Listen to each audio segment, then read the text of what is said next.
우리 옥중서신 에베소서를 6번에 걸쳐서 공부를 다 했습니다.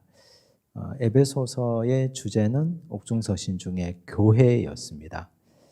교회가 어떤 곳인가? 우리는 지금 이렇게 건물로서 교회에서 예배를 드리고 있는데 바울이 말하는 교회, 정말 하나님께서 말씀하시는 그 원초적인 교회는 분열된 교회가 아니라 일치된 교회였고, 그리고 성장하는 교회였다. 그건 숫자의 성장이나 교회 건물이 커지고 넓어지는 그런 종류의 성장이 아니고 성도의 성장이었다.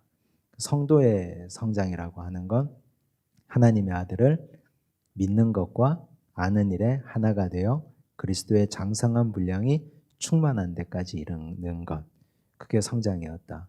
그렇게 성장하는 사람을 빛의 자녀라고 말했고, 빛의 자녀는 한 번 빛의 자녀로 이루어진 것으로 영원히 그대로 가는 게 아니고 영적 전투를 지속적으로 감당해야 된다. 그게 에베소서 전체의 흐름이고 주제입니다. 그래서 앞으로 우리가 에베소서라고 하면 그냥 에베소서가 있었겠죠, 이렇게 말하면 곤란하고, 이제 에베소서는 그런 흐름이 있습니다. 이런 흐름으로 우리가 함께 공부했습니다. 이렇게 설명하고 풀어서 말할 수 있으면 더 좋을 것 같습니다. 이제 빌립보서를 함께 보려고 합니다. 빌립보서는 우리가 1주차 때 말씀드린 것처럼 기쁨의 서신입니다. 근데 왜 기쁜가? 왜 기쁜가를 빌립보서 4번의 말씀을 통해서 함께 살펴볼 겁니다. 바울과 빌립보 교회의 관계를 전제를 하고 봐야 되죠. 사실 이 서신서가 13권인데요. 서신서는 편지잖아요. 쓴 사람이 있고 받는 사람이 있습니다. 근데 여러분들, 옛날에 우리가 어릴 때 남매간, 자매간, 형제간 집안에 있을 때 누군가가 형제 중에, 남매 중에, 가족 중에 누가 연애를 하면 연애 편지가 집에 오잖아요. 아니면 언니가 연애 편지 받아다가 몰래 자기 서랍 속에 이렇게 숨겨놓은 걸, 그걸 끄집어내 가지고 읽고, 옛날에 일기, 비밀 일기에다가 열쇠 걸어 놓는데 그걸 클립으로 따서 열어서 보잖아요, 그걸. 안 봤어요, 한 번도? 어휴. 저는 저는 시골에 가면 저희 집에는 저랑 12살 띠동갑 되는 동생밖에 없어서 형도 없고 누나도 없었는데, 저희 시골에 가면 사촌들이 있었는데 사촌 여동생도 있고 사촌 누나도 2분이나 있었는데, 그 사촌 누나들은 일기를 감추는 법이 없었습니다. 제가 막 읽어보고, 동네 형 누가 편지 쓰고 막 너무 재밌잖아요. 너무 재밌잖아요. 시간 가는 줄 모르고 남의 연애 편지 읽는 게 너무 재밌잖아요. 근데 그게 재밌는 이유는 쓴 사람도 알고 받은 사람도 아니까 재밌는 거잖아요. 근데 길 가다가 누가 흘리고 간 편지를 읽어보면 내용이 아무리 재미있고 내용이 아무리 감미로워도 쓴 사람도 모르고 받는 사람도 모르는데 그게 나랑 무슨 상관이 있습니까? 읽어봐야 의미도 없고 재미도 없습니다. 우리가 서신서가 재미없는 이유는 쓴 사람 바울도 모르고 받는 빌립보 교회도 모르기 때문에 재미가 없는 거죠. 빌립보 교회도 알고 바울도 알면 이게 재밌을 수밖에 없습니다. 편지니까. 남의 편지 읽는 게 얼마나 재밌는데. 그래서 이게 재밌으려면 바울 공부도 좀 해야 되고 빌립보 교회 공부도 해야 재미가 있습니다. 그래서 간단한 이야기를 좀 여기 앞에 적어뒀는데, 내용은 그겁니다. 바울이 원래 2차 선교 여행 때는 에베소로 가려고 했거든요. 소아시아의 핵심되는 도시. 근데 성령께서 막으셨습니다. 그 이야기가 여기 나오죠. 우리 교재 33쪽 사도행전 16장 6절, 성령이 아시아에서 말씀을 전하지 못하게 하시거늘. 여기 아시아라고 하는 건 에베소를 말하는 겁니다. 성령이 못하게 했어요. 7절, 무시아 앞에 이르러 비두니아로 가고자 애쓰되 예수의 영이 허락하지 아니하시는지라. 예수의 영, 성령께서 허락하지를 않았습니다. 9절, 밤에 환상이 바울에게 보이니 마게도냐 사람 하나가 서서 그에게 청하여 이르되 마게도냐로 건너와서 우리를 도우라. 마게도냐는 에베소라는 소아시아에서 보면 에게해 바다가 있는데 에게해를 건너가면 유럽의 북쪽에 있는 큰 덩어리의 지역을 마게도냐라고 부릅니다. 그 마게도냐 즉 유럽 사람이 건너와서 우리를 도우라. 그게 꿈에 환상에 보인 거죠. 그걸 보고 나서 바울이 그 환상을 보았을 때 우리가 곧 마게도냐로 떠나기를 힘쓰니 이는 하나님이 저 사람들에게 복음을 전하라고 우리를 부르신 줄로 인정함이라라. 그래서 유럽으로 건너가게 됩니다. 근데 유럽의 첫 번째 만난 성이 빌립보 성이었습니다. 12절 거기서 빌립보에 이르니 이는 마게도냐 지방의 첫 성이요 그랬죠. 자, 그러면 빌립보와 바울의 첫 만남은 어떻게 된 겁니까? 계획하고 갔습니까? 계획하지 않았습니다. 근데 누가 인도하셨습니까? 성령께서 인도하셨죠. 성령께서 인도하셨고 나는 계획하지 않았습니다. 그러면 내가 계획한 건 없어졌습니다. 일단 좌절감이 있고 그런데 성령께서 인도하셨으니까 기대감이 있는 거죠. 좌절과 기대가 동시에 있는 자리가 빌립보였습니다. 근데 바울이 항상 복음을 전했던 패턴이 있는데 바울은 자세히 보시면 복음 전하는 곳곳마다 가서 유대인의 회당에 가서 복음을 전했습니다. 그게 패턴이에요. 근데 여기 보시면 13절 안식일에 우리가 기도할 곳이 있을까 하여 문 밖 강가에 나가 그랬어요. 빌립보에는 유대인 회당이 없었습니다. 이상한 곳이에요. 왜냐하면 유대인들은 세 사람만 모이면 자기들의 회당을 만들었거든요. 모여서 안식일에 말씀을 나눌 회당을 만들었습니다. 유대인들이 나라를 잃고 전 세계로 흩어졌잖아요. 흩어진 사람들이 가는 곳곳마다 회당이 있었는데 빌립보에는 회당이 없었습니다. 그러면 여기에 누가 없었다는 얘기입니까? 유대인이 없었다는 얘기입니다. 유대인이 없었다는 건 역설적으로 말하면 로마 사람들이 살기에 좋았다는 도시입니다. 그 당시 유대인들은 흩어져 있는 난민들이나 비슷한 사람들인데 이 사람들이 여기에 없었다는 거거든요. 빌립보는 계획도시였습니다. 막 세워진 신도시, 계획도시. 로마에서 은퇴한 퇴역 장교들이 모여 사는 곳이었습니다. 그랬기 때문에 여기는 유대인들이 있을 수가 없죠.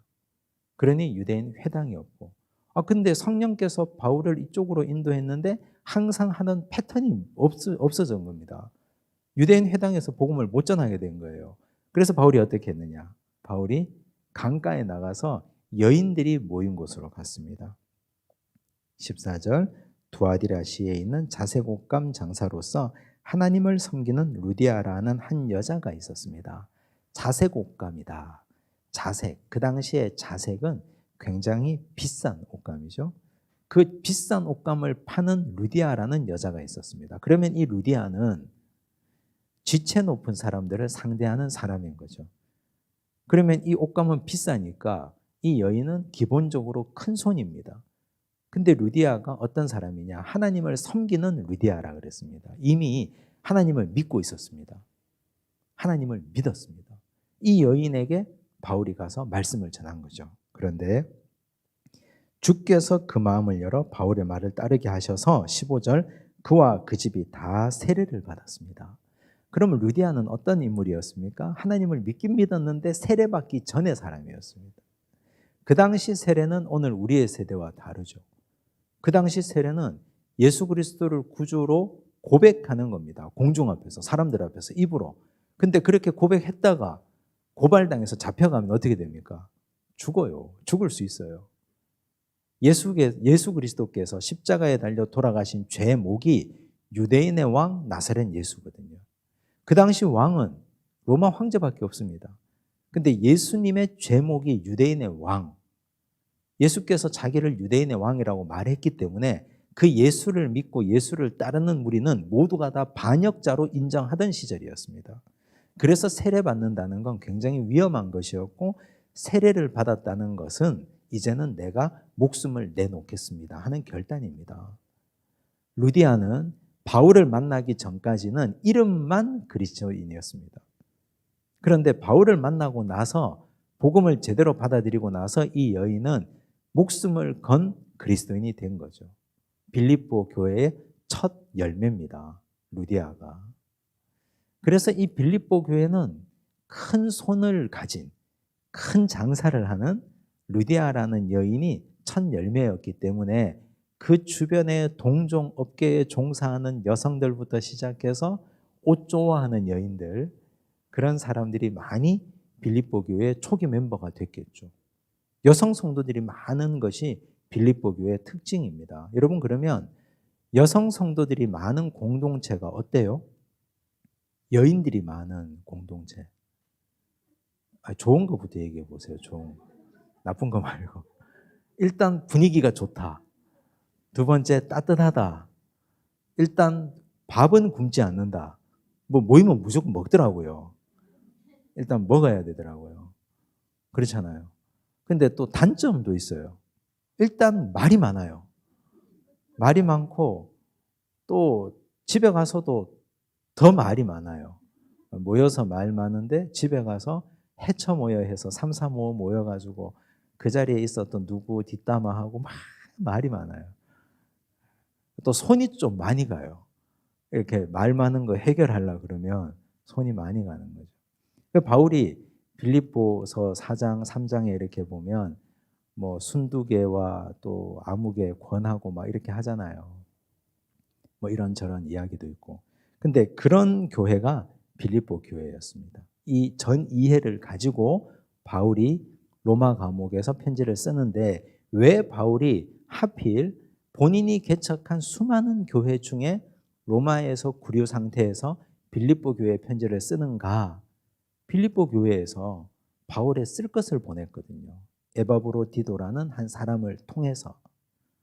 바울 선생님이 우리 교회 개척 목회자인데 복음 전하다가 로마에 갇혀가지고 저렇게 고생하고 계신다는데 우리가 가만히 있을 수가 없어서 쓸 것을 돈을 모아서 헌금도 만들고 입을 옷도 짓고 뭐 이런 등등의 걸 다 모아가지고 사람을 시켜서 보낸 거예요. 근데 그걸 가지고 온 에바브로디도가 먼 길에 병이 났네요. 죽게 됐네요. 나중에 2장, 3장에 나와요. 근데 바울이 그 사람을 지성으로 간호하고 치료해서 돌려보내는 편에 이 편지를 써서 같이 보낸 겁니다. 그래서 바울은 빌립보 교회 성도들의 도움을 입고, 즉 요즘 말로 하면 영치금을 받고 그 영치금에 대한 감사의 표시로 이 편지를 써서 보낸 겁니다. 근데 빌립보 교회 이외에는 그렇게 많은 교회를 개척하고 다녀도 바울이 감옥에 들어가건 말건 매를 맞건 말건 죽건 말건 아무도 도운 교회가 하나도 없었다는 사실이에요. 근데 바울이 거기에 대해서 굉장한 감사를 표현하고 있습니다. 그런 이야기입니다. 자, 34쪽을 보시면 바울은 빌립보 교회 성도들에게 첫 인사를 어떻게 건네고 있는가? 첫 인사를 어떻게 건네는가? 자, 1절에 보니까 그리스도 예수의 종 바울과 디모데는, 이거 보니까 바울이 지금 로마의 가택연금 상태에 있다고 했는데 누가 같이 있습니까? 디모데가 같이 있어요. 자, 그리스도 예수 안에서 빌립보에 사는 모든 성도와 또한 감독들과 집사들에게 편지하노니. 자, 감독은 뭐 감리교에서 말하는 감독 그런 개념은 아니고요. 장로라고 생각하시면 되고, 여기 집사라는 표현이 중요한데요. 집사 여기 밑에 보시면 디아코노스, 시중드는 사람, 교회의 필요에 따라 섬기는 사람. 이 어원이 봉사, 디아코니아라는 말에서 나왔거든요.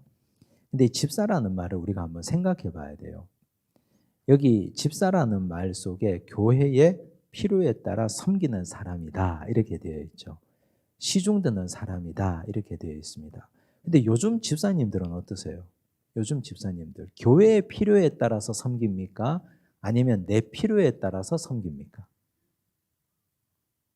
교회가 자아 실현의 장이 되고 있잖아요. 그렇잖아요. 교회에서 내가 노래하고 싶으면 찬양대 가고 뭐 내가 뭐 하고 싶으면 교회가 한마디로 말하면 자기 하고 싶은 것만 하는 거예요. 필요한 걸 잘 안 해요. 필요한 걸. 교회가 필요한 거? 교회에 꼭 필요한 일꾼이 여기에 진짜 필요한데 그건 별 관심이 없고 내가 하고 싶은 걸 하는 거예요. 지금 여기 시중든다 그랬는데 누구를 시중드는 겁니까? 그리스도를 시중드는 것이고 교회 직분자들, 집사들은 하나님을 시중드는 건데 시중드는 사람이 자기 임의로 나 여기 가서 시중들래요? 나 저기 가서 일할래요? 난 부엌에서 일할래요? 저 화단에 물 줄래요? 이럴 수 있습니까? 시중드는 사람은 주인이 너 여기서 일해. 너 이거 해야 돼. 라고 하면 거기 가서 일해야 되잖아요. 그게 원래 집사의 의미라고요. 원래 집사의 직분의 의무입니다. 근데 이건 거꾸로 돼가지고 내가 하고 싶은 걸 하고 교회가 자기의 자아 실현의 하나의 장이 되어 있는 것, 이건 뭔가 잘못된 거죠. 그래서 진짜 집사는 교회의 필요에 따라서 섬기는 사람이에요. 교회가 필요해서 집사님 오늘 이것 좀 해주셔야 됩니다. 올해는 여기에 일꾼이 많이 부족하고 보아하니 집사님이 재능도 있고 또 집사님의 열정도 있고 집사님이 환경도 되니 이거 좀 부탁합니다. 그러면 진지하게 기도하고 고민하고 하셔야 돼요. 그게 집사예요. 근데 보세요. 저는 이 말이 참 오묘한 말이라고 생각하는데 모두의 일은 누구의 일도 아니라는 말이 있습니다. 이 말 이해가 되세요? 즉 모두가 해야 되는 일이에요. 모두가 해야 되는 일은 누구의 일도 아닌 게 되는 거예요. 자, 우리 교회를 예를 들어 보면 제가 지지난주에 광고를 할 때 이렇게 얘기했습니다. 위기입니다, 이제. 11월 달에 밥을 못 먹을 수 있는 우리가 지금 위기에 빠졌습니다. 자, 밥 먹는 거 모두의 일이잖아요. 그렇죠? 우리 교인들 중에 상당수가 식당에서 식사를 하십니다. 그런데 11월 달에 교회 식당에 청소봉사자, 설거지봉사자 방을 붙였는데 이름이 몇 개 안 붙었어요. 이름을 쓰신 분이 몇 명 없었어요. 모두의 일인데 누구의 일도 아닌 게 된 거예요. 몇몇 사람만 거기에 의무감을 가지고 쓰셨어요. 근데 거기 처음에 쓰신 분들은 이전에 여러 번 쓰신 분들이 또 쓰신 거예요. 목사가 미안한 거예요. 그걸 보고. 그래서 제가 11월 달에 밥을 굶을 생각을 하고 말씀을 드린 겁니다. 이게 위기라고. 그건 그냥 위기가 아니라 진짜 교회의 위기예요. 사소한 것 같죠? 사소한 것에서부터 교회가 무너지기 시작하고 붕괴되기 시작하는 거거든요. 내가 하고 싶은 거 자아 실현을 하려면 세상에 가서도 얼마든지 할 수 있습니다. 세상에 가서 세상에 저기 문화센터 같은 데 가면 내가 하고 싶은 노래도 마음대로 하고 내가 하고 싶은 춤도 배우고 하고 싶은 거 마음대로 할 수 있습니다. 근데 교회는 우선 하나님께서 원하시는 일을 해야 되는 거예요. 하나님께서 기뻐하시는 그 자리가 내가 있어야 될 자리입니다. 적어도 직분자라면 그런 마음 없이 그런 의식 없이 이거 신앙생활 하는 건 이건 취미생활이에요. 그게 무슨 신앙생활입니까? 헌신도 없고 희생도 없고 자기 부인도 없고 자기 십자가도 없고 그게 무슨 신앙생활이에요? 그건 제가 그냥 농담처럼 위기입니다라고 했지만 이 진짜 위기인 거예요. 교회의 위기. 우리 교회가 위험한 거예요. 진짜 위험한 거예요. 그래서 집사라는 말의 본 의미는 이거죠. 시중드는 사람이다. 그리스도를 시중들고 하나님을 시중들고 그러면 주인 대신 하나님께서 너 여기 가서 일 좀 해. 하는 거예요. 거기 두말 없이. 그래야 그 공동체가 진짜 좋은 공동체가 되는 겁니다. 빌립보 교인들을 향한 바울의 마음을 보시면요. 3절에 내가 너희를 생각할 때마다 나의 하나님께 감사하며 생각만 하면 하나님께 대한 감사가 막 나와요. 간구할 때마다 너희 무리를 위하여 기쁨으로 항상 간구한다. 기도할 때마다 기쁨이 넘쳐요. 생각만 하면 감사가 되고 기도하면 기쁨이 넘쳐요. 왜 그런가? 뒤에 있어요. 5절에 너희가 첫날부터 이제까지 복음을 위한 일에 참여하고 있기 때문이라. 이 교회 성도들이 복음을 위한 일에 참여하고 있다. 그것 때문에 그런 거예요. 복음을 위한 일에. 여기 참여하다라는 말이요. 코이노니아라는 말을 썼어요. 여러분 우리는 코이노니아라는 말을 많이 들었죠. 코이노니아를 우리는 교제라고 이해하고 있습니다. 교제. 근데 교회에서 우리가 교제합시다, 코이노니아 합시다 라면 어떤 느낌이에요? 같이 놀자라는 느낌이죠. 같이 밥도 먹고 떡을 떼고 차 마시고 노는 것. 근데 여기 보시면 코이노니아는 동역자가 되어 함께 일하는 겁니다. 일하는 거예요. 그게 교제예요. 일하는 거. 동역자가 되어 함께 일하는 거. 처음부터 지금까지 복음을 위한 일에 동역자가 되어 함께 일해줬다. 빌립보 교회 성도들이.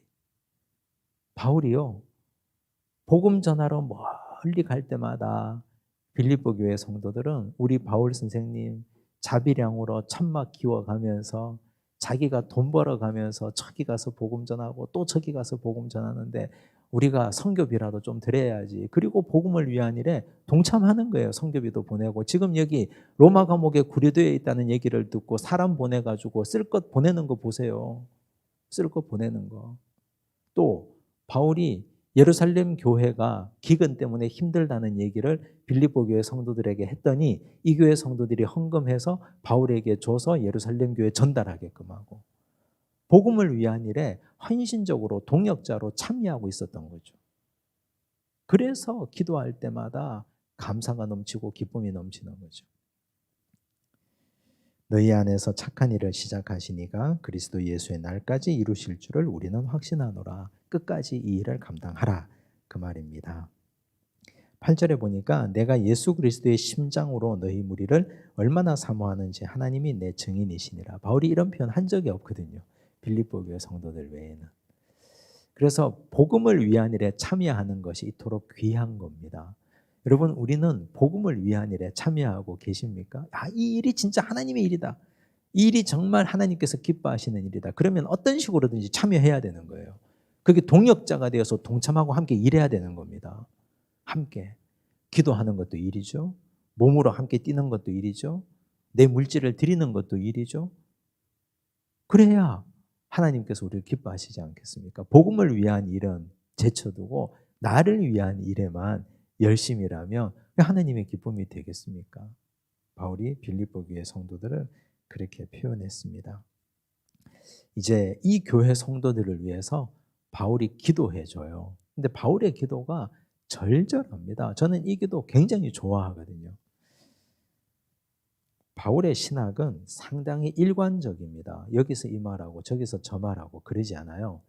에베소서 4장과 빌립보서 1장은 연결되어 있고 베드로후서 3장과도 연결됩니다. 자세히 보세요. 9절에 보니까 내가 기도하노라 그랬어요. 바울이 빌립보 교회 성도들을 위해서 기도를 어떻게 하고 있는가? 너희 사랑을 지식과 모든 총명으로 점점 더 풍성하게 하사. 이 9절의 줄기가 뭡니까? 사랑을 풍성하게 하사. 이게 줄기죠. 기도의 내용이요, 사랑이 풍성하게 되기를 기도하는 거예요. 너희 사랑이. 지금도 너희가 그리스도를 향한 사랑이 풍성한데 앞으로 더 풍성해지기를 원한다. 근데 사랑이 더 풍성해지려면 조건이 필요합니다. 필요 조건이 있어요. 뭐가 있어야 됩니까? 지식과 총명. 자, 이게 무슨 말이냐 하면 내가 그리스도를 사랑해요. 지금 나도. 근데 앞으로 그리스도를 더 풍성히, 더 많이, 더 제대로 사랑하려면 성경을 알아야 된다는 얘기입니다. 그리스도에 대해서 많이 알아야 된다는 얘기예요. 여러분, 우리가 부부가 결혼하고 40년, 50년이 지나면 그만큼 세월이 지나잖아요. 근데 결혼하기 전에 내가 내 남편을 알았던 것, 내 아내를 알았던 것, 그때도 사랑하니까 결혼했을 것 아닙니까? 근데 40년이라는 세월이 쌓였으면 40년 동안 사람이 그대로 있습니까? 변합니까? 변하죠. 변하는 만큼 이 사람에 대한 지식이 쌓여야 되는 거예요. 저 사람이 얼마나 바뀌었는지, 저 사람이 지금 심리 상태가 어떤지, 저 사람이 어떤 상황인지, 어떤 생각을 하고 있는지, 그게 사랑이 더 풍성해지는 거죠. 옛날에는 짜장면 좋아했는데 이제는 위염이 있어서 밀가루 음식 못 먹는데 지금도 짜장면 좋아하는 줄 알고 맨날 첫날 짜장면만 시켜주면 그게 사랑입니까 뭡니까? 짜장면 남기면 아유 요즘 다이어트 하나 봐? 뭐 이런 소리나 하고. 그런 남편하고 무슨 말을 하고 싶고 무슨 생각을 같이 나누고 싶겠습니까? 나에 대해서 이만큼 모르는데. 그리스도에 대해서도, 내가 하나님에 대해서도 사랑이 더 풍성해지고 더 깊어지려면 그를 아는 지식이 계속 깊어져야 되는 거예요. 그렇잖아요. 내가 처음 세례받을 때, 우리가 세례받을 때 그때 세례 문답한다고 문답책 달달 외우고 신구약 성경 읽어야 세례 준다 그래서 그때 막 속성으로 한번 읽었을 때 거기에 머물러 있으면, 그때도 물론 내가 하나님 사랑했죠. 근데 그렇게 머물러 있으면 사랑이 풍성해지냐고요. 뭐 그래도 돼요. 그걸로 구원받은 걸로 끝내면 돼요. 그런데 그렇게 살면 풍성함이 없습니다. 신앙생활이 메말라요. 그래서 우리가 이 자리에 있는 겁니다. 성경 공부하려고. 그리스도에 대해서 더 많이 알고 하나님에 대해서 더 많이 알려고. 알면 알수록 풍성해지니까. 제가 자주 이런 얘기 드리죠. 불이 활활 타오르고 있는데 그 불이 지속적으로 계속 타려면 장작이 들어가야 되잖아요. 장작이. 그 장작이 곧 그리스도에 대한 지식인 거죠. 성경 말씀, 지식. 지식이라는 장작을 계속 집어넣어야 사랑이 풍성해지는 겁니다. 바울이 그걸 위해서 기도하고 있습니다. 근데 바울이 왜 그렇게 얘기할까? 왜 이렇게 얘기했을까? 주로 빌립보 교회 성도들은 여성 성도들이 많잖아요. 여성 성도들의 특징이 사랑은 많아요. 사랑이 많은데 그 뜨거운 사랑에 지식이 좀 있으면 좋겠다. 성경을 좀 더 객관적으로 보고 성경을 조금 더 이성적으로 봤으면 좋겠다. 그 표현을 하는 거예요. 즉 이걸 에베소서 4장 우리가 공부한 것과 연결해서 생각해 보면 하나님의 아들을 믿는 것과 아는 일에 하나가 되어 온전한 사람을 이루라는 얘기입니다. 사랑 안에서 오직 참된 것을 하여 범사에 그에게까지 자랄지라 그는 곧 그리스도니라는 말씀처럼 그렇게 쭉 성장하고 자라려면 이게 필요하잖아요. 베드로식으로 표현하면 베드로후서 3장 18절에 보면 은혜와 그를 아는 지식에서 자라가라 그랬잖아요. 은혜는 위에서부터 내리는 거고 지식은 내가 배워가는 거라 그랬잖아요. 여기는 사랑과 지식이라고 그랬습니다. 사랑이 풍성해지려면 지식이 있어야 돼요. 그를 아는 지식. 자, 이렇게 사랑이 지식과 모든 총명으로 풍성하게 되면 유익함이 있습니다. 그 유익을 위해서도 기도했는데요. 10절에 보면 너희로 지극히 선한 것을 분별하며. 자, 이 말씀이 굉장히 중요합니다. 사랑이 지식으로 풍성하게 되면 분별력이 생기거든요. 근데 여러분, 지극히 선한 것을 분별하다는 뜻이 무슨 뜻일까요? 선과 악의 분별은 1차원적이고 단순하고 쉽습니다. 자, 쉽게 생각해 봅시다. 교회 오는 것과 교회 오지 않는 것 중에 어떤 것이 선한 겁니까? 교회 나오는 것이 선한 거죠, 주일날. 그런 분별은 어린아이라도 다 하는 거예요. 우리가 조금만 신앙이 있으면 교회 오는 것과 집에서 누워 자는 것과 이런 분별은 다 하는 거예요. 자, 그러면 교회 왔어요. 교회 마당에만 있는 것과 예배당에 들어와서 예배 드리는 것과 이 분별도 당연히 예배당에 들어와서 예배 드리는 게 더 선한 것임을 알아요. 자, 그런데 교회 왔어요. 이제 내가 예배만 드리고 그냥 집에 가는 것과 한 가지의 섬김과 봉사를 하는 것, 이 사이의 분별도 당연히 한 가지 봉사하는 게 더 좋아요. 근데 그 다음이 문제예요. 그러면 섬김과 봉사를 하려면 어떤 걸 해야 되느냐?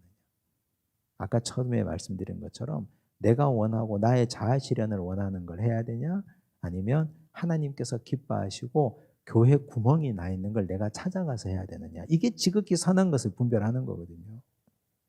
사람들은 그런 차원에까지 올라가야 그게 믿음이 성장한 겁니다. 그게 진짜 분별력이에요. 돈을 쓰는 것도 그래요. 우리가 돈을 쓸 때도 나쁜 데 돈 쓰는 것과 좋은 데 돈 쓰는 것, 밖에 가서 친구들과 술 마시고 막 써버리는 것과 교회 헌금하는 것과 당연히 교회 헌금하는 게 더 귀하죠. 그런 분별은 누구나 하는 거예요. 그런데 교회 당회에서 결정할 때요. 여러 부서에서 청원을 하잖아요. 우리 부서 이거 필요합니다. 이거 필요합니다. 이거 필요합니다. 다 하잖아요. 올라오잖아요. 그러면 당회 장로님들이 그걸 가지고 결정을 하는데 그 중에서 가장 긴급하고 가장 시급하고 정말 하나님께서 기뻐하시고 해야 될 것, 지극히 선한 것을 분별하는 게 그게 진짜 분별이라고요. 그런 게 필요하다는 얘기입니다. 여러분, 우리가 이 분별력도 수준이 있습니다. 1차원적인 분별이 있고 3차원, 4차원, 고차원적인 분별이 있는데, 사랑이 지식으로 풍성하게 되면 고차원적인 분별, 지극히 선한 것이 분별하게 되고 그 분별력이 생기는 겁니다. 이 말씀 이해되시죠? 진짜 분별이 뭐냐? 우리가 정말 분별해야 될 게 뭐냐? 그 분별이, 선과 악의 분별은 쉬워요. 선한 것 중에 최고로 선한 것. 돈을 쓰는데 어디에 써야 되는 게 하나님께서 가장 기뻐하시는 건가? 내 시간을 쓰는데 어디에 쓰는 것을 하나님께서 가장 기뻐하시는 것인가? 그걸 분별하는 게 가장 선한 것, 지극히 선한 것을 분별하는 겁니다. 바울이 그걸 위해서 기도했고요. 또 진실하여 허물 없이 그리스도의 날까지 이르고 죄 짓지 않고 사는 거예요. 생각해 보세요. 사랑이 지식으로 풍성하게 되면 죄 지을 여가가 있습니까? 없습니까? 없겠죠. 11절. 이렇게 되면 예수 그리스도로 말미암아 의의 열매가 가득하여. 의의 열매 가득하게 맺히겠죠. 이렇게 살면 열매가 맺히는 거예요. 의의 열매가 예수 그리스도로 말미암아. 우리는 열매 맺는 인생을 원하는데 결국 이렇게 사는 인생이야말로 진짜 열매 맺는 인생이 되는 거죠. 그렇게 되면 하나님의 영광과 찬송이 되기를 원하노라. 바울이 빌립보 교회를 위해서 이렇게 기도했습니다. 사실 빌립보 교회 성도들 바울이 다 알아요. 성도들 이름도 압니다. 워낙 친밀하기 때문에. 근데 그분들의 이름을 불러서 그분들 가정의 형편과 그분들 가정이 돈 많이 벌고 잘 먹고 잘 살기를 그런 거 기도하지 않았습니다. 사랑이 지식으로 풍성하게 되고 지극히 선한 것 분별하고 허물 없이 그리스도의 날까지 죄짓지 않고 살고 의의 열매 가득하기를, 하나님의 영광과 찬송이 되기를 그렇게 기도했습니다. 여러분, 우리가 사랑하는 자녀를 위해서 또 나를 위해서 어떤 공동체를 위해서 기도할 때 이렇게 한번 기도해 보세요. 이 정말 의미 있고 가치 있고 좋은 기도입니다. 그 다음 이제 바울은 자신의 상황을 구체적으로 설명하고 해석하는데요. 12절. 형제들아, 내가 당한 일이 도리어 복음 전파의 진전이 된 줄을 너희가 알기를 원하노라. 내가 당한 일이 뭡니까? 감옥에 들어가 있는 거, 갇힌 거. 자, 근데 우리는 여기서 이제 바울이 상황을 보는 눈을 볼 수 있어야 돼요. 감옥에 갇혔습니다, 바울이. 바울이 복음 전하면서 이게 처음 당한 일입니까? 그렇지 않아요. 바울이 로마 감옥까지 오기까지를 우리가 봐야 돼요. 바울은 예루살렘 교회가 기근이 있다는 얘기를 듣고 자기가 개척한 교회를 돌면서 연부를 모았습니다. 돈을 모았다고요. 그걸 모아서 예루살렘에 전달하러 갔다가 거기서 체포됩니다. 그래서 감옥에 들어갔어요. 감옥에 들어가서 재판도 못 받고 계속해서 몇 년 동안 갇혀 있었습니다. 갇혀 있다가 내가 로마에서 재판 받겠다 해서 배 타고 로마로 온 거거든요. 지금 몇 년째 여기 이러고 있는 거예요. 로마에서만 2년이에요. 몇 년째 계속 그러고 있는 거예요. 그런데 이런 상황을 바울은 복음 전파의 진전이 되었다, 이렇게 표현하고 있거든요. 사람들은 일반적으로 상황이라는 것이 생기면 이 상황에 확 압도됩니다. 상황에. 바울이 보세요. 사도행전 16장에 보면 바울이 빌립보 감옥에 갇히거든요. 귀신 들린 여종 하나 쫓아냈다가 그 주인이 고발해가지고 감옥에 들어가서 바울과 실라가 발에 족쇄 차고 찾고 차고 감옥에, 지하 감옥에 캄캄한 데 있잖아요. 그 상황이 어때요? 상황이. 나는 선한 일 했는데, 나는 귀신 쫓아내줬는데 감옥에 들어갔잖아요. 그러니까 견딜 수 없이 괴롭고 화가 나는 거거든요. 근데 바울은 거기서 신라와 함께 기도하고 찬송했어요. 뜨겁게 기도하고 열정적으로 찬송했습니다. 그러니 상황이 그를 압도하지 못하게 하는 거예요. 복음 전파에 오히려 내가 감옥에 들어가 있는 것이 도움이 됐다. 어떻게 도움이 되었냐? 보십시오. 이러므로 나의 매임이 그리스도 안에서 모든 시위대안과 그 밖의 모든 사람에게 나타났다. 자기가 매여 있는 것, 감옥에 갇혀 있는 것이 자기를 지키는 사람들에게 다 소문날 것 아니에요. 형제 중 다수가 나의 매임으로 말미암아 주 안에서 신뢰함으로 겁없이 하나님의 말씀을 더욱 담대히 전하게 되었다. 저 사람 감옥에 들어가도 낙심하지 않네. 저 사람 감옥에 들어가도 오히려 더 열정적으로 복음을 전하고 가택연금 상태에서도 오는 사람 가는 사람 다 복음 전하네. 그러니 사람들에게 자유함을 주고 기쁨을 주는 거죠. 여러분, 우리가 어떤 사람은 돈이 없다는 상황에 압도되기도 하고, 누구는 건강의 문제 때문에 그 상황에 압도되기도 하고, 어떤 사람은 관계 문제가 잘못돼서 시리에 빠져서 상황에 압도되기도 하고, 여러 상황 때문에 믿음을 잃고 신앙이 눌려지는 경험이 얼마나 많은지 몰라요, 우리는. 여러 가지 상황이요. 여러 가지 상황에. 근데 이 상황에도 불구하고 바울은 나의 매임이 오히려 복음의 진전이 되었다. 자기 상황과 복음 전파하고는 아무 상관이 없는 거예요. 나는 그냥 이 상황에 있어도 계속 복음을 전하는 거죠. 계속해서 지속적으로. 이게 대단한 믿음 아닙니까? 근데 하나님의 백성들은 이런 결의와 이런 열의와 이런 방향 정도는 가지고 있어야 됩니다. 상황에 압도되기 시작하면 맨날 치이다가 볼일 다 봅니다.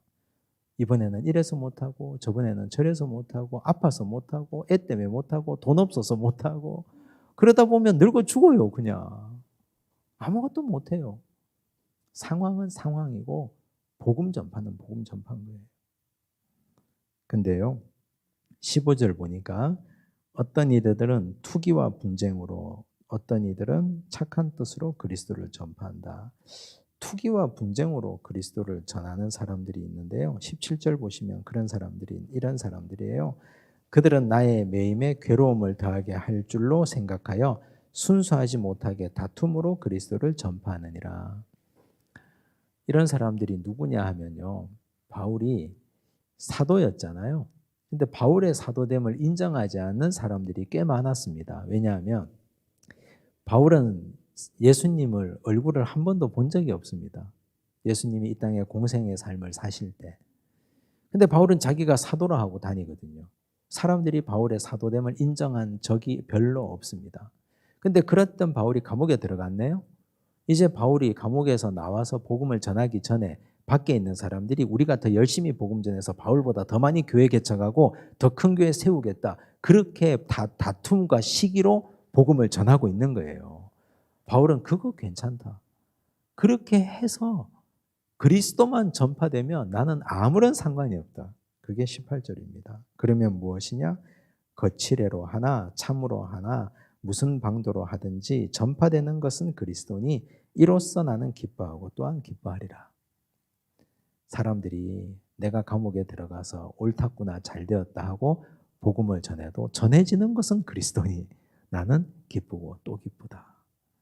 그래서 이 사람은 자기 상황과 상관없이 그냥 복음만 전해지면 되는 거예요. 복음만. 여러분 이런 마음이 좀 있어야 됩니다. 복음만. 옆교회가 잘 되면 진짜 기뻐해야 돼요. 옆교회가 교인이 막 몰려가지고 미어 터지고 성도가 모이고 부흥하고 거기 성도 수가 많아져서 교회 새로 지었다 그러면 박수 쳐주고 우리도 그 교회 건축 응원 좀 하고 그래야 돼요. 그래야 돼요. 근데 그런 마음이 별로 없잖아요. 사람들이. 괜히 기분 나쁘고 괜히 화나고 괜히 배 아프고 흠잡을 데 없나. 그런 거 보고 저 목사 설교가 이단성이 있는 것 같은데 뭐 이제 그러고. 근데 바울이 그냥 복음 전파만 되면 되는 거예요. 자기 상황과 상관없이. 진심으로 바울이 바라는 게 뭔지 나옵니다.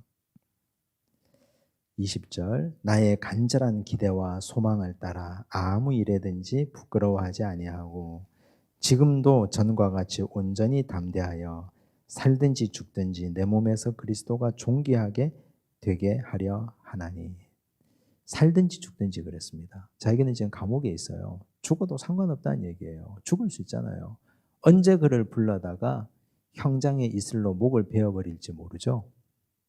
모르죠. 로마에서 지금 황제의 권력이 최고의 권력인데 그를 콜로세움에 불러다가 짐승의 밥이 되게 할지, 그날이 오늘일지 그날이 내일일지 어떻게 합니까? 알 수가 없잖아요. 근데 바울은 살든지 죽든지 결국 그의 목적은 내 몸에서 그리스도가 존귀하게 되는 것. 이게 목적인 거예요. 그러니 이 사람은 상황에 절대로 압도되지 않는 겁니다. 이런 사람을 히브리서 기자가 이렇게 표현했어요. 히브리서 11장을 보면요. 히브리서 11장 전체는 믿음의 선진들 이야기거든요. 그 끝에 이런 얘기가 나와요. 11장 36절, 37절 보면 또 어떤 이들은 조롱과 채찍질 뿐 아니라 결박과 옥에 갇히는 시련도 받았으며 돌로 치는 것과 톱으로 켜는 것과 시험과 칼로 죽임을 당하고 양과 소의 가죽을 입고 유리하여 궁핍과 환난과 학대를 받았다 그랬어요. 이게 초기 교회 성도들의 고난입니다. 그런데 38절 보세요. 이런 사람은 세상이 감당하지 못하느니라. 그들이 광야와 산과 동굴과 토굴에 유리하였느니라. 한마디로 이런 사람을 히브리서 기자가 정의하기를 세상이 감당치 못할 사람이라고 정의했어요. 바울 같은 사람 아니에요. 그죠? 세상이 감당하지 못하는 사람. 여러분, 우리 목표가 이런 목표 정도의 원대한 목표는 가지고 있어야 됩니다. 세상이 감당하지 못할 사람. 감당이 안 되는 거예요, 이런 사람은. 이런 인간 감당이 됩니까? 살든지 죽든지 내 몸에서 그리스도가 존귀하게 되기를 바란다. 내가 감옥에 갇혀 있는데도 오직 내가 가지고 있는 한 가지 유일한 생각은 복음이 전파되는 것. 그거 한 가지밖에 없다. 이런 사람을 세상이 감당을 못하는 거예요.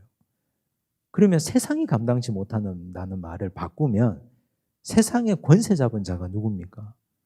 공중의 권세 잡은 자가 누구예요? 마귀 아닙니까? 마귀. 마귀가 감당하지 못한다는 말이에요. 사탄 마귀는 우리를 어디 속에 가둡니까? 상황 속에 가둡니다. 사탄 마귀가 우리를 가두는 건 우리의 환경과 상황입니다. 욥 보세요. 욥. 사탄 마귀가 욥에게 여러 시험도 주고 환난도 주잖아요.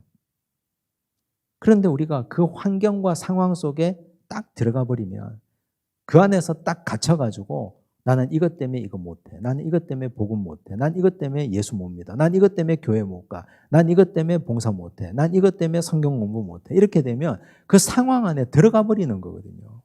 이런 사람은 세상이 감당할 만한 사람인 거예요. 이런 사람은 마귀가 통제 가능한 사람인 거예요. 여러분 어떤 사람입니까? 우리는 마귀의 통제 아래 있는 사람입니까? 아니면 세상이 감당치 못할 사람입니까? 적어도 우리 믿음의 소망이 세상이 감당치 못할 사람이 되어야 하는 거예요. 우리 제목이 옥중서신이지만 바울은 옥에 있지만 지극히 자유로운 사람이에요. 매우 자유로운 사람이고 감옥에 그를 메어 두었지만 그의 영혼은 전 세계로 복음 전하고 다니고 있는 사람입니다. 세상이 감당치 못할 사람. 얼마나 멋집니까? 이 정도 기백과 이 정도 패기와 이 정도 기도 제목 정도는 예수 믿는 사람이 가지고 있어야 신앙생활에 포부가 있는 거죠. 기껏해야 하나님 저 이번에 뭐 좀 주세요. 뭐 이런 거 말고요. 이런 거. 그런 거는 그냥 주시니까 그런 거 말고 좀 크게 기도하고 폭넓게 기도하고 포부를 크게 가져야 됩니다. 세상이 감당치 못할 사람. 근데 바울이 어떻게 살든지 죽든지 내 몸에서 그리스도가 존귀케 되기를 바랄 수 있는 그런 믿음을 가지게 되었느냐? 21절 보는 이는 내게 사는 것이 그리스도니 죽는 것도 유익하다. 즉 죽음을 겁내지 않는 거예요. 바울이. 죽음을 겁내지 않아요. 바울이 고린도전서 부활장에서 이렇게 말했거든요. 고린도전서 15장 12절을 보면 그리스도께서 죽은 자 가운데서 다시 살아나셨다 전파되었거늘 너희 중에서 어떤 사람들은 어찌하여 죽은 자 가운데서 부활이 없다 하느냐. 근데 바울은 부활하신 주님을 만났죠. 그죠? 바울은 그걸 여러 번 간증을 했습니다. 그런데 바울이 이렇게 표현합니다. 부활이 확실한 이유를 이렇게 설명해요. 고린도전서 15장 3절에서 5절 잘 보세요. 내가 받은 것을 먼저 너희에게 전하였노니 이는 뭐대로? 성경대로. 그리스도께서 우리 죄를 위하여 죽으시고 장사 지낸 바 되셨다가 뭐대로?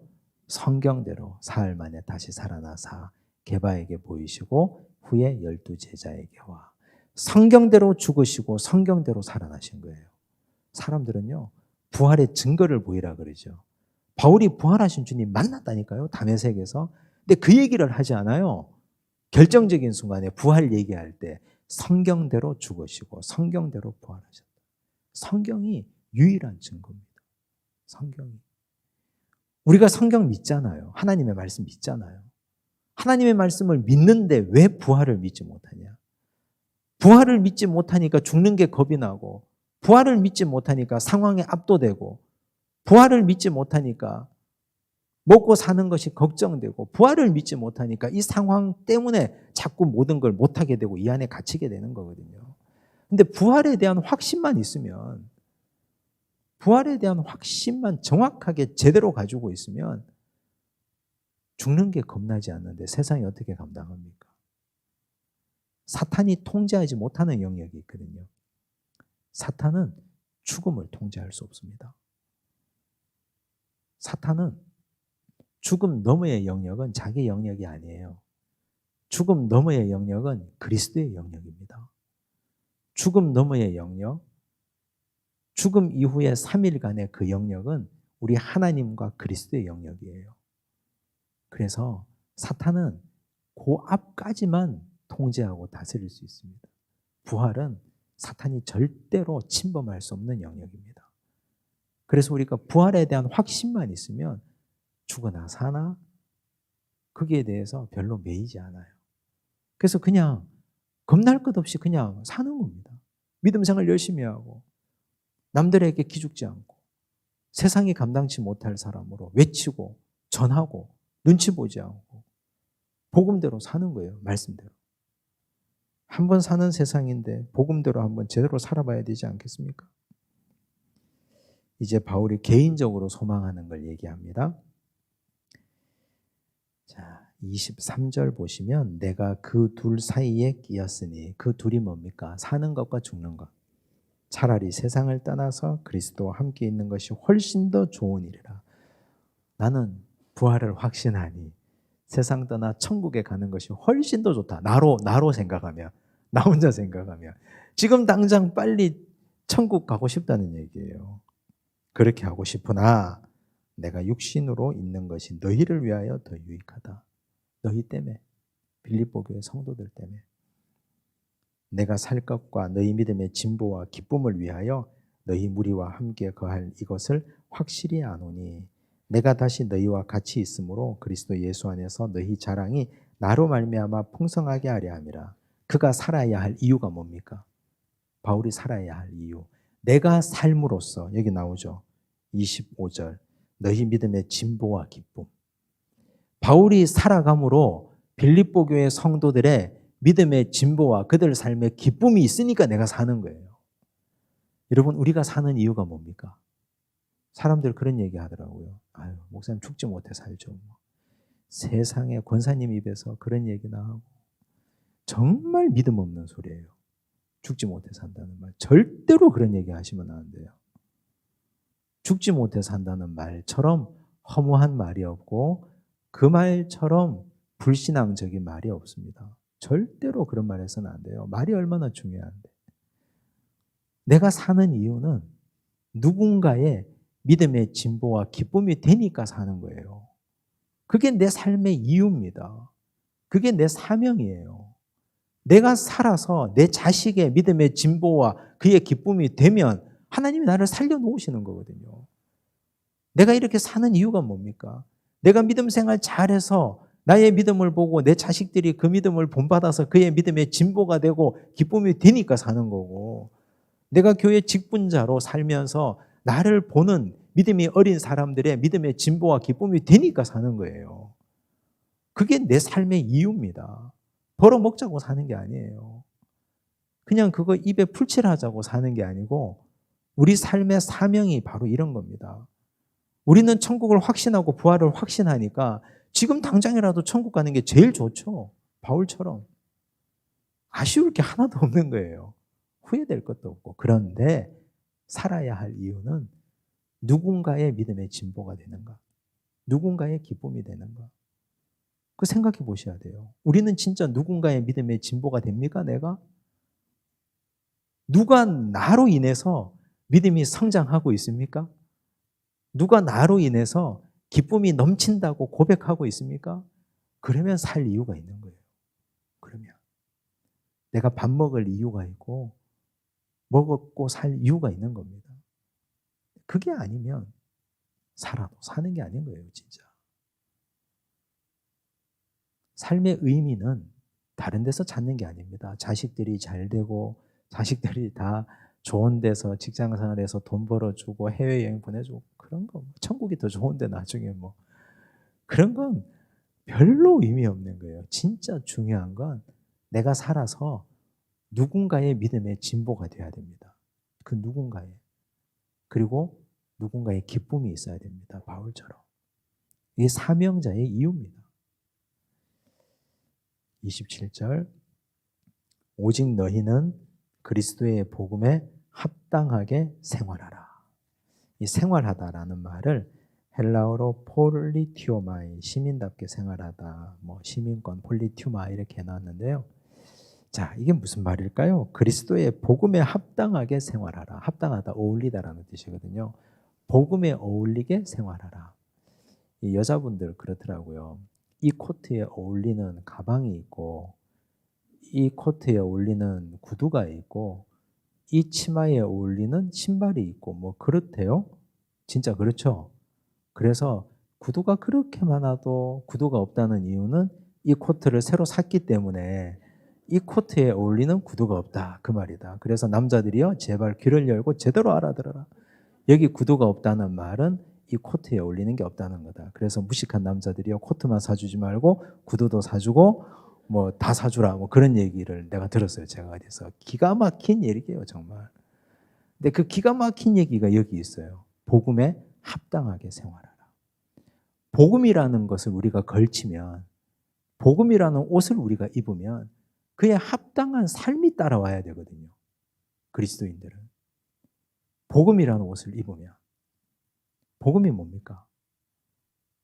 예수 그리스도가 십자가 지고 내 죄를 위해서 대신 돌아가셨다. 이게 복음이잖아요. 그렇죠. 복음은 그거예요. 다른 건 아니잖아요. 그럼 복음은 한마디로 말하면 십자가와 희생입니다. 십자가 희생이에요.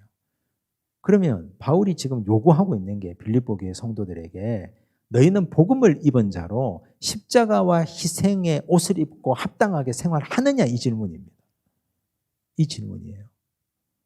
우리는 복음주의자로 살고 있습니다. 복음주의라는 말 좋아하잖아요, 우리는. 복음에 합당한 자로 산다는 말은 십자가와 희생을 짊어지고 살아가고 있는가? 그렇게 살고 있습니까? 희생하기 싫죠. 십자가 지기 싫죠. 남들 다 안 하는데 나는 왜? 그런데 그게 복음에 합당한 생활이거든요. 거기에 어울리는 신발이고 거기에 어울리는 옷입니다. 옷은 그렇게 깔맞춤으로 입으려고 하면서 옷은 그렇게 어울리는 거 다 찾으면서 왜 복음에 합당하게 생활하지 않느냐? 이는 내가 너희에게 가보나 떠나 있으나 너희가 한 마음으로 서서 한 뜻으로 복음의 신앙을 위하여 협력하는 것과 복음의 신앙 또 나오죠. 복음의 신앙 뭐예요? 십자가와 희생. 이걸 위해서 협력하라. 희생하라. 십자가 지라 이 말입니다. 근데요. 무슨 일에든지 대적하는 자들 때문에 두려워하지 아니하는 이 일을 듣고자 함이라. 두려움이라는 말이 나오는데요. 십자가 지고 희생하면 두려움이 생깁니다. 왜요? 아무도 그렇게 안 하거든요. 세상의 법칙은 그게 아니잖아요. 지금 여기 이 편지를 받는 빌립보 교회 성도들이 사는 삶의 자리, 빌립보는 어떤 곳입니까? 로마에 은퇴한 장교들이 사는 곳이에요. 그 사람들은 훈장을 막 달고 있어요. 어깨에, 가슴에. 자색 옷감 옷을 막 입고 다녀요. 로마의 황제를 위해서 저 식민지 개척을 하고 그 사람들은 계급장에 합당한 생활을 하고 있거든요. 은퇴 후에 호의호식하고 잘 먹고 잘 살고 있습니다. 그 도시가 빌립보라는 도시예요. 근데 그 빌립보에서 희생하고 십자가 지고 살아가라? 이게 말이 맞습니까 이게? 이 말이 안 맞는 거예요. 마치 오늘 이 시대에 우리 청년들이 취직하기 얼마나 어렵습니까? 우리 청년들이 결혼하기 얼마나 어려워요. 근데 청년들에게 너 십자가 져, 너 희생해, 너 고난받아. 이게 안 맞는 거예요. 이게 안 맞는 거예요. 그러니까 두려움이 생기는 거죠. 두려움이 생기는 거예요. 이 시대 청년들이 십자가 지려고 하니까 뭔가 좀 갖추고 취직도 하고 결혼도 하고 남들처럼 제대로 살면서 십자가 지라면 하겠는데 아무것도 없는데 십자가 지라고 하니까 두려운 거예요. 그런데 그럼에도 불구하고 우린 복음의 빚진 자들입니다. 우리는 십자가로 구원받은 자들이기 때문에 복음에 합당하게 생활해야 될 의무가 있는 자들입니다. 바울은 빌립보 교회 성도들에게 너희들이 사는 동네 모든 사람들이 로마 제국의 훈장을 자랑하고 훈장에 합당하게 생활한다 할지라도 너희는 복음에 합당하게 생활해라. 그게 참 그리스도인이다. 이 말씀을 하신 겁니다. 29절 그리스도를 위하여 너희에게 은혜를 주신 것은 다만 그를 믿을 뿐 아니라 또한 그를 위하여 고난도 받게 하려 하심이라. 은혜를 주신 이유는요. 믿음과 고난을 함께 주는 겁니다. 여러분 은혜만 오지 않습니다. 믿음도 고난도 함께 옵니다. 그래서 이 고난을 잘 견디면 믿음이 확증됩니다. 그래서 우리 빌립보서 1장 말씀은 이제 이렇게 정리가 됩니다. 가장 중요한 건 바울의 자기 간증, 바울의 자기 상황에 압도되지 않는 믿음이에요. 바울은 자기에 매여 있는 것이 복음 전파의 진전이 되었다. 또 바울은 자기가 살든지 죽든지 그리스도가 존귀하게 된다. 죽음을 두려워하지 않았고 또 바울은 그래서 자기는 살아있는 이유는 사람들에게 복음의 진보가 되고 본이 되고 기쁨이 되기 위함이다. 그래서 우리는 복음에 합당한 생활을 해야 된다. 그 말씀을 쭉 정리했습니다. 한번 돌이켜보시고 살펴보시고 다음 주에 오시면 좋겠습니다. 기도하겠습니다. 하나님 아버지 감사합니다. 기쁨의 서신 빌립보서를 함께 나누었습니다. 바울의 자기 고백, 이 고백에 숨어있는 위대한 비밀과 진리를 깨닫게 하여 주셔서 감사합니다. 바울이 빌립보 교회 성도들을 위해서 기도한 것처럼 사랑이 지식으로 점점 더 풍성해지고 지극히 선한 것을 분별하고 죄짓지 않고 그리스도의 날까지 이르며 의의 열매 풍성해서 하나님의 영광과 찬송되는 인생 되게 하여 주옵소서. 살든지 죽든지 그리스도가 우리에게서 존귀케 되도록 도우시고 우리가 살아있는 이유는 누군가의 믿음의 진보가 되고 그의 기쁨이 된다는 사명을 깨닫게 하시니 감사합니다. 주여 복음의 옷을 입은 자로 복음에 합당하게 어울리게 살아가게 하시고 십자가 지고 희생하는 인생 되게 하여 주시옵소서. 모든 말씀 예수님 이름으로 기도드리옵나이다. 아멘.